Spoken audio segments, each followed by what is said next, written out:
Hospital de Clínicas de Porto Alegre, que está aqui conosco para apresentar um caso. A apresentadora é a doutora Gabriela Natividade e a orientadora foi a professora Cristiane Leitão. Gabriela.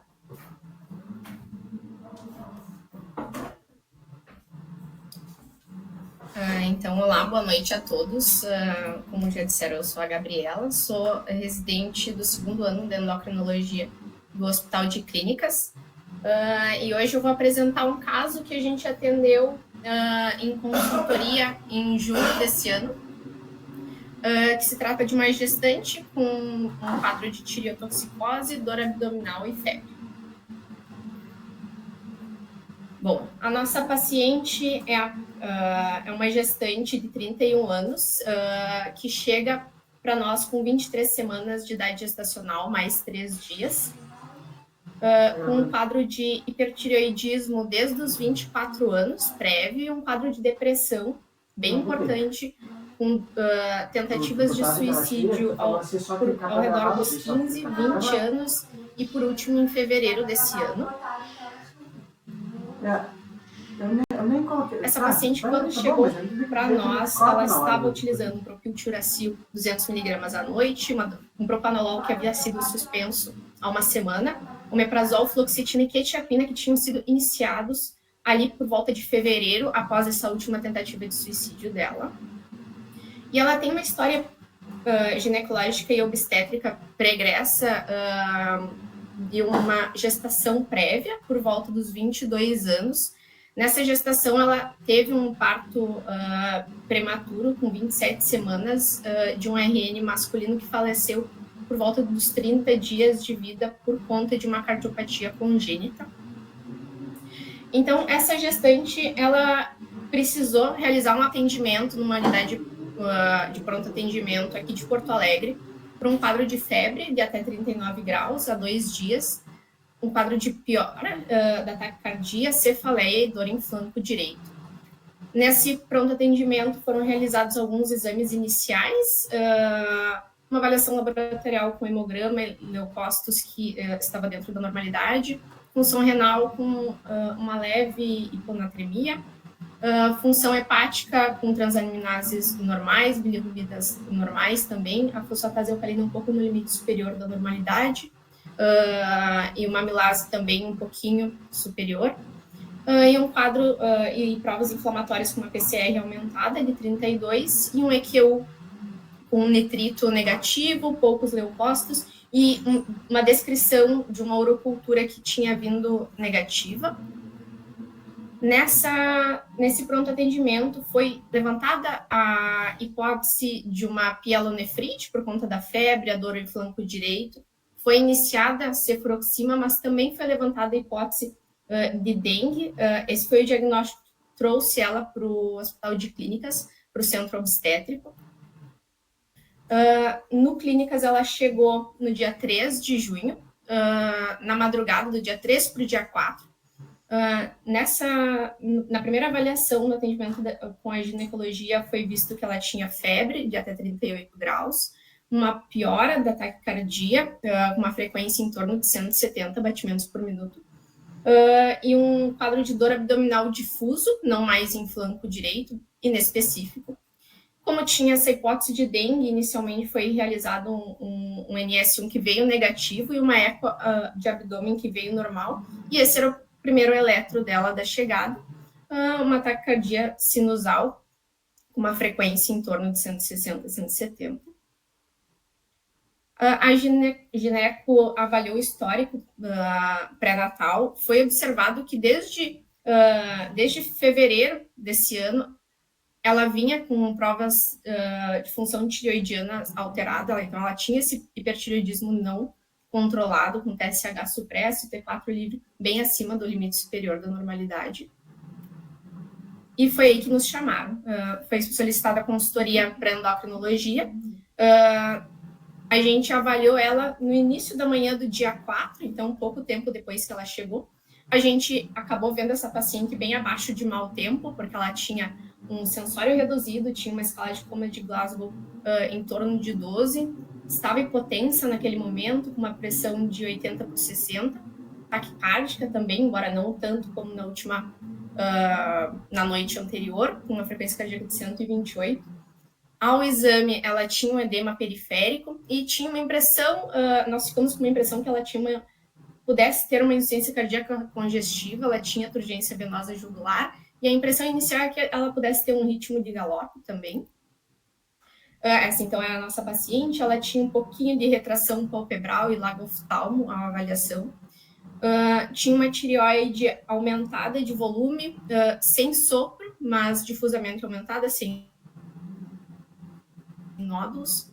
E ela tinha esses exames daí realizados já no Hospital de Clínicas, com TSH supresso, um T4 total ao redor de 29, um T4 livre que estava acima do limite de detecção do nosso teste, que era 5, e um T3 também bem aumentado de 312. Bom, nesse momento que a gente avaliou ela, nós levantamos a hipótese de uma crise tireotóxica. Nesse momento, a gente aplicou alguns critérios para definição diagnóstica.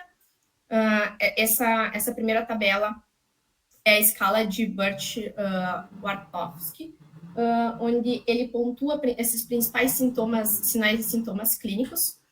Como no momento da avaliação, essa paciente ela tinha uma febre, ela pontuava 10 pontos por isso, tinha uma letargia, uma redução da escala de Comune de Glasgow, ela ganhava 20 pontos, tinha um quadro de dor abdominal difusa, também pontuava por isso, a frequência cardíaca também pontuava nesse momento, e o edema periférico. Nesse primeiro momento, nós não ficamos em dúvida sobre a existência de um fator precipitante para a crise tireotóxica, uma vez que ela veio com uma história prévia de uma possível pielonefrite, já estava em tratamento, inclusive, tinha a própria gestação, que pode ser um fator desencadeante para a crise. Então, ela pontuava ao redor de 60, 70 pontos, sendo que nesse score,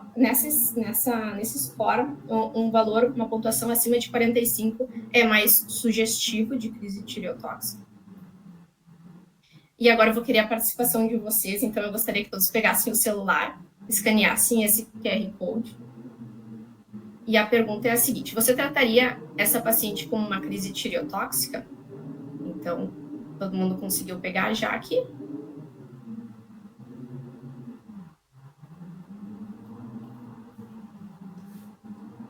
Eu gostaria que vocês votassem. Acho que pelo menos todo mundo que está aqui já deve ter votado, então a gente não tem nenhuma pontuação negativa. E foi exatamente isso que a gente fez. Nós tratamos a paciente como apresentando uma crise, e depois a gente vai discutir um pouco mais sobre esses critérios diagnósticos que nós utilizamos. Mas a avaliação inicial, então, e manejo inicial com o qual nós conduzimos esse caso. A paciente ela já vinha fazendo uma hidratação iniciada pela equipe da ginecologia. Naquele momento que a gente avaliou, ela já tinha feito aproximadamente 1.000 ml de volume. Ela tinha recebido uma dose de propiltiracil de 200 miligramas, nós complementamos essa dose com mais 300, totalizando 500 miligramas, e deixamos já uma dose de manutenção de 200 miligramas de 4 em 4 horas, e também já administramos hidrocortisona numa dose de ataque de 300 miligramas e deixamos uma dose de manutenção de 100 miligramas de 8 em 8 horas. Depois disso, a gente foi estudar e discutir o caso na reunião clínica da endócrino, que estava acontecendo ao mesmo tempo em que a gente estava avaliando essa paciente. Por quê? Porque nós ficamos em dúvida sobre a administração de iodo na paciente nesse período gestacional. Depois de uma discussão, revisando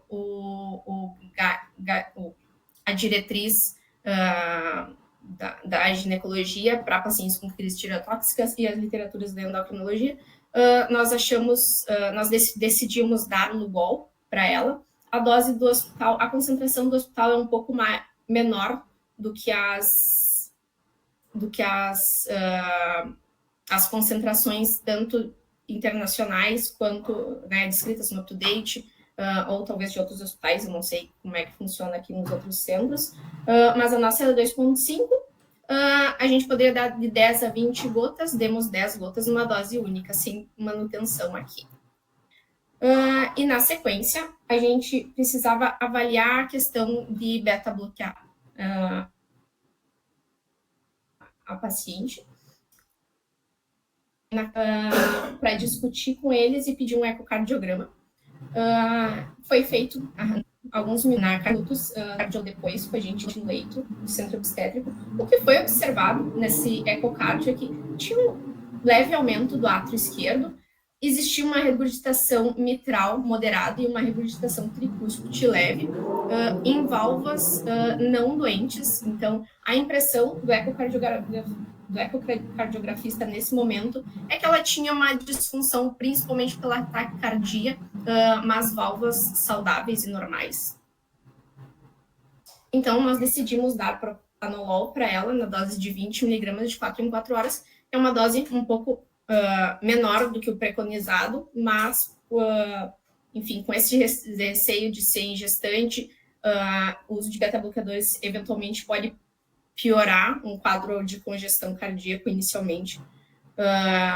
Então, foi esse o manejo que nós tomamos. Na sequência, esses são os exames do dia 4 em comparação aos do dia 6 de junho. Ela recebendo propiltiracil, propranolol e hidrocortisona. Foi observada uma redução do T3 total de 312 para 134, uma manutenção do T4, que a gente nem esperava que fosse alterar nesse momento, e uma possível redução do T4 livre, porque nessa segunda dosagem a gente conseguiu diluir o exame, e daí a gente tem um valor total de 8. Então, ficamos super felizes nesse momento, até que no final de semana, no dia 8, essa paciente, ela teve um edema agudo do pulmão, precisou de uma internação na UTI para tratamento. Na UTI, ela precisou fazer VNI, ficou com furosemida em dose fixa EV, até melhora do quadro. É uma paciente jovem, ela teve uma resposta bem efetiva com o manejo inicial, então ela em 1 dia e meio, 2, já voltou para a enfermaria. Mantivemos os tratamentos com alguns ajustes de dose, então a gente começou com uma dose de propiltiracil muito alta, a gente vinha reduzindo naquela semana porque ela vinha com melhora clínica, mas depois desse momento e da nova medida dos periféricos tireoidianos, a gente aumentou a dose do propiltiracil nesse momento. Então, a gente vê, né, que ao longo dessa internação, ela tinha um TRAB bem positivo também, mas ao longo da internação, eu tenho um T3 que reduziu inicialmente, aumentou depois, mas não nos níveis iniciais, uma redução do T4 total ao longo da internação, mas uma redução bem consistente do T4 livre ao longo da internação. Essa paciente, ela não estava inicialmente, quando ela chegou para a gente, ela já não estava no primeiro trimestre, então, depois dessa estabilização do quadro, dos sintomas, do quadro clínico, a gente também fez a troca para o metimazol. Bom, e agora eu gostaria de falar um pouco sobre a função tireoidiana na gravidez, sobre alterações fisiológicas que eu posso ter nesse período. E uma coisa muito importante antes da gente falar de alterações fisiológicas é entender um pouquinho da estrutura desses principais hormônios. Então, aqui a gente tem os hormônios lipoproteicos e hipofisários. O que a gente pode observar é que o HCG, ele compartilha a subunidade alfa com os demais, com o TSH, o FSH e o LH. E a subunidade de beta também tem uma semelhança de lipopeptídeos bem importante com o TSH. Isso faz com que eu tenha uma reação cruzada e o HCG pode ativar o receptor do TSH. Isso leva, principalmente as primeiras semanas da gestação, ali, o primeiro trimestre, a um aumento, por esse aumento do HCG, a um aumento tanto do T3 quanto do T4, e um aumento do T4 livre, que normaliza um pouco mais ao longo dos outros. Também é importante ressaltar que após a 12ª semana de gestação, eu tenho a formação da tireoide fetal e também o início da produção dos hormônios pela tireoide fetal, então é importante ter em mente isso nas próximas discussões. E também, por uma questão de mecanismo até de segurança, eu tenho na placenta uma expressão da deiodase tipo 3, que é responsável por essa conversão, né, do T4 no T3 reverso na forma inativa. Isso vai embasar um pouquinho as nossas discussões posteriores, mas quando a gente fala de hipertireoidismo na gravidez, nós temos diversas causas para isso. As principais são a doença de Graves e uma tireotoxicose induzida pelo HCG, pelo mecanismo que eu falei anteriormente. E quando a gente fala de doença de Graves, é importante saber que na gestação, sendo um estado de imunossupressão relativa, eu tenho um comportamento diferente de alguns autoanticorpos. O TRAB, por exemplo, ele aumenta durante o primeiro trimestre da gestação e costuma reduzir no segundo e no terceiro trimestre. E daí, quando a gente entra especificamente em crise tireotóxica na gravidez, que é como a gente tratou essa paciente, a gente sabe que é uma condição que está presente de 5 a 16% dos pacientes com tireotoxicose. É uma condição que pode estar associada a alta mortalidade, tanto fetal quanto materna. Chega, em algumas séries de casos, a uma mortalidade intra-hospitalar de 3 a 11%, um número bem abrangente, mas são algumas cortes que a gente tem. E o principal fator de risco para desencadear essa crise é o hipertireoidismo não tratado ou mal controlado. Bom, quais são os principais fatores desencadeantes para a crise tireotóxica? A gente tem as condições associadas à infecção, alguns medicamentos podem estar associados ao desencadeamento da crise, cirurgia. Esse é uma corte populacional canadense, onde eles avaliaram de 2008 a 2012 cerca de 4,2 milhões de nascimentos.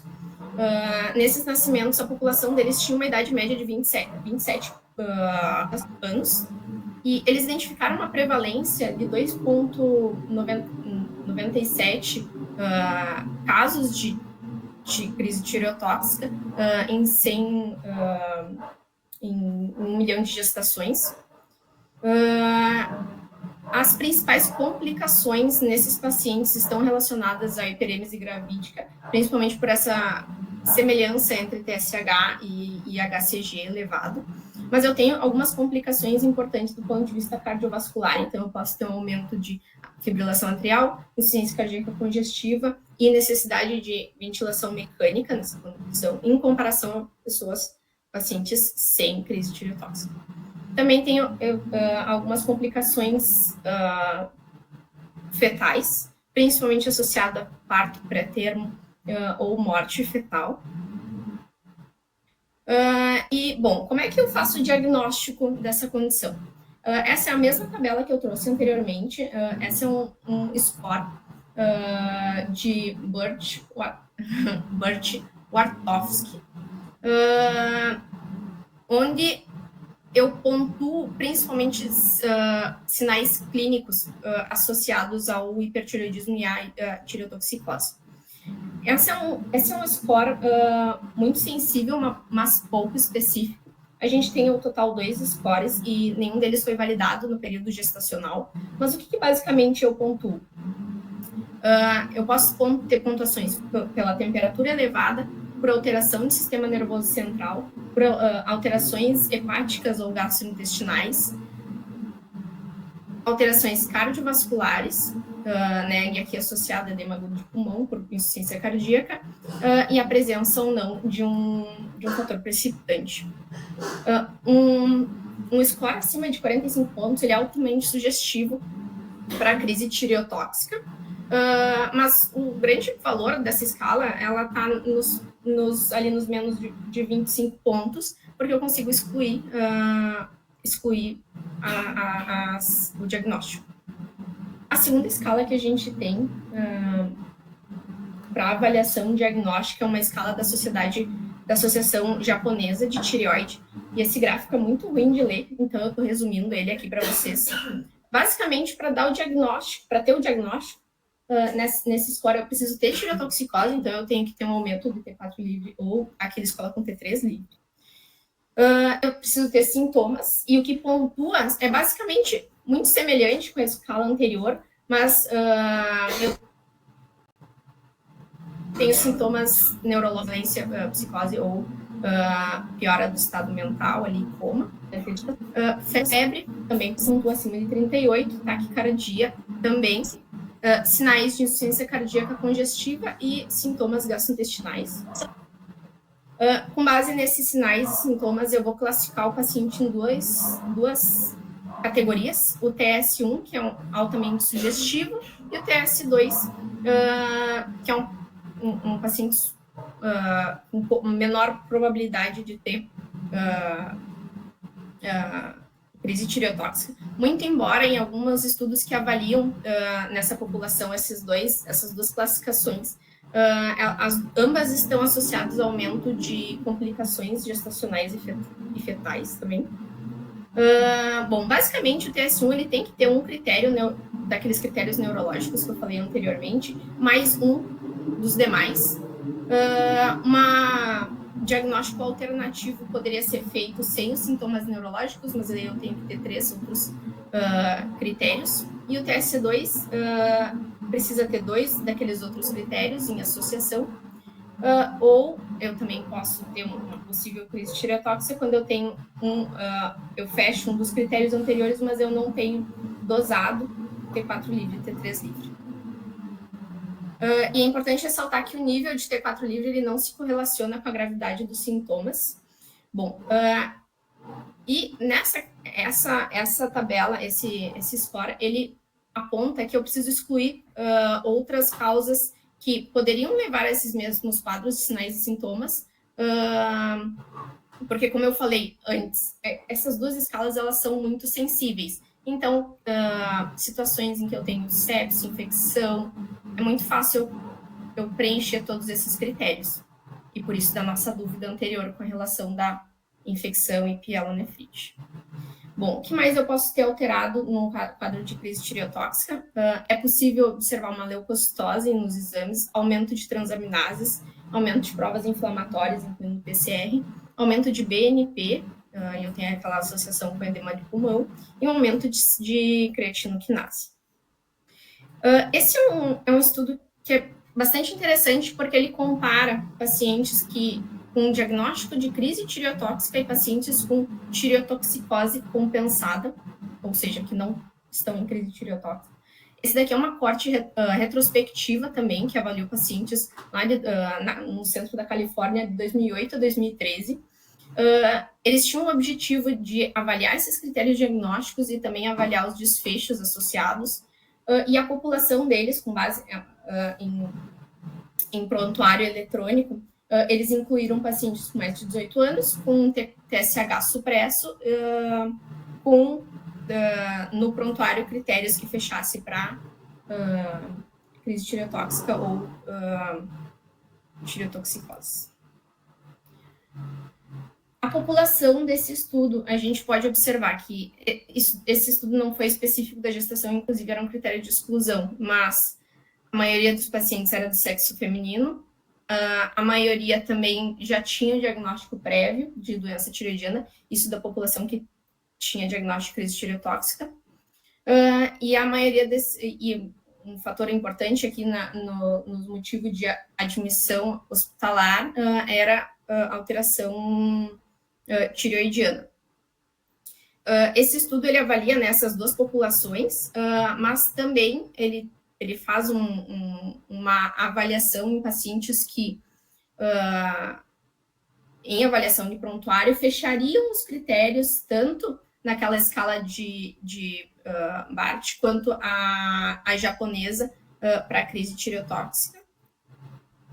E o que a gente observa aqui? Que os fatores que mais se associaram à presença de crise tireotóxica e piores desfechos foram, na verdade, que mais conseguiram diferenciar esses dois diagnósticos foram alteração de estado mental, era muito mais frequente em pacientes com crise tireotóxica, febre, taquicardia e um evento precipitante. Quando a gente olha os motivos que estão associados a piores desfechos, a gente observa que a alteração do estado mental foi o único que foi diferente em pacientes mais graves, então eles tinham alteração do estado mental. Quanto aos desfechos identificados, foi observado um maior número de óbitos em pacientes com crise tireotóxica. Também eles apresentaram com maior frequência admissão em UTI, em comparação a quem não tinha tempestade tireoidiana. Também necessitaram de ventilação mecânica com mais frequência. Tiveram um maior período de internação hospitalar e um maior período de internação em terapia, em unidade de terapia intensiva. Outros fatores que a gente listados no estudo daquele só com tireotoxicose, então eu tenho um aumento de bilirrubinas totais, um aumento de INR, uma redução de albumina e um aumento de AST. Bom, e agora falando um pouco sobre o manejo da crise tireotóxica. Nas diretrizes, nas diretrizes, assim, tanto de crise tireotóxica, mas também especificamente de crise tireotóxica na gestação, se recomenda que os pacientes sejam manejados em unidade de terapia intensiva, quando necessário, seja realizada a ressuscitação volêmica, corrigido distúrbios hidroeletrolíticos, que podem ser fatores desencadeantes, principalmente quando há náuseas, vômitos e diarreia. É preciso objetivar a eutermia, visto que frequentemente eles se apresentam com febre. Nas diretrizes se sugere evitar o AS, porque ele acaba deslocando o hormônio das proteínas de ligação, então eu posso provocar uma piora da crise. E é necessário identificar e tratar os fatores desencadeantes. Bom, o que a gente faz primeiro? A primeira medida é o início de droga antitireoidiana. O propiltiracil ele tem um benefício adicional, visto que ele pode reduzir a conversão do T4 para T3. Início eu posso ter uma melhora mais importante de sintomas no quadro inicial. E como segunda opção, eu tenho metimazol na dose de 20 mg de 6 horas. São doses altas que a gente inicia, a gente faz um ataque e mantém uma dose de manutenção. É interessante que eu achei um estudo que mostra, de forma, né, eu consegui um gráfico aqui, essa redução da conversão do T4 para o T3. É um estudo extremamente pequeno, que eles juntaram 3 pacientes num grupo, tinha mais um grupo aqui, que era dar iodo, dar metimazol e dar propiltiracil. E o que eles observaram é que nos primeiros 5 dias, aqueles que receberam propiltiracil tiveram uma redução mais importante dos hormônios periféricos. Eles chegaram a avaliar um grupo maior de 80 participantes usando iodo mais uma dessas drogas, mas o resultado foi mais ou menos esse, um estudo com N pequeno. Bom, o outro ponto importante que é recomendado é o uso de hidrocortisona, numa dose de ataque de 300 mg EV e uma dose de manutenção de 100 mg de 8 em 8 horas. As doses variam pouca coisa na literatura, né? Qual que seria o racional de eu dar hidrocortisona? Não tenho muitos estudos a respeito disso. É recomendado principalmente em pacientes que estão hipotensos, a nossa paciente estava. E a ideia é que eu possa ter um grau de insuficiência adrenal relativo na gestação, tudo teórico. A hidrocortisona ela pode reduzir também a conversão do T4 para T3. E tem alguns estudos relatam que eu posso, em situações que eu tenho uma doença autoimune, inflamatória, eu poderia reduzir essa inflamação e também melhorar o quadro. Bom, mas é isso que a gente tem da hidrocortisona. Quanto ao uso de beta-bloqueador, a primeira escolha recomendada, né, a gente está lembrando que os pacientes tinham que estar na UTI, é esmolol, uma dose de ataque de 250 a 500 miligramas por quilo, mais uma dose de manutenção. Segunda opção, é o clássico que a gente usa, o propranolol, 60 a 80 miligramas, de 4 em 4 ou de 6 em 6 horas. E aqui, esse último item eu tirei e coloquei na minha apresentação várias vezes, que é o evitar atenolol, tá? Por estar associado à restrição de crescimento fetal. E a pergunta é, não são todos os beta-bloqueadores que podem causar restrição de crescimento fetal? Sim e não. Tá? Quando a gente olha alguns estudos mais recentes, a gente consegue ver que o atenolol, ele, assim, quando eu estou avaliando pacientes com uso de beta-bloqueador, sim, eu posso ter uma redução de crescimento fetal, mas quando eu analiso em análises multivariadas e comparo esses beta-bloqueadores, eu consigo ver que atenolol e labetalol podem estar associados à restrição de crescimento fetal, mas metoprolol e propranolol não estão associados. Esse é um estudo de corte também bem grande, que avaliou 380 quase mil gestações, comparando pacientes que necessitaram de algum uso de beta-bloqueador versus que não utilizaram.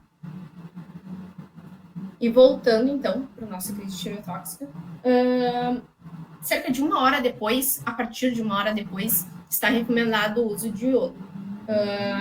Pode ser em solução de iodeto de potássio, pode ser bioral, pode ser o Lugol, 5%, que é o que está na literatura, diferente do nosso. E a ideia de dar o iodo é o reduzir também essa conversão do T4 para o T3, fazer um bloqueio. Seria possível também administrar lítio na dose de 300 miligramas de 6 horas, quando eu não disponho da dose de iodo. E para pacientes mais refratários, isso é mais controverso na literatura, mas eu poderia fornecer colestiramida da dose de 4 miligramas de 6 em 6 horas. Aqui, o racional é que eu vou reduzir a circulação, a recaptação enterohepática de hormônios tireoidianos e, por isso, reduzir a concentração sistêmica. Eu poderia usar a plasmaférese, e a plasmaférese, nos estudos que eu avaliei, seria no sentido também de tirar esses hormônios circulantes. Em casos mais graves, poderia ser realizada uma tireoidectomia de emergência. Bom, mas, por último, quase finalizando, é diferente da propiltiracil ou é diferente da metimazol para pacientes na gestação?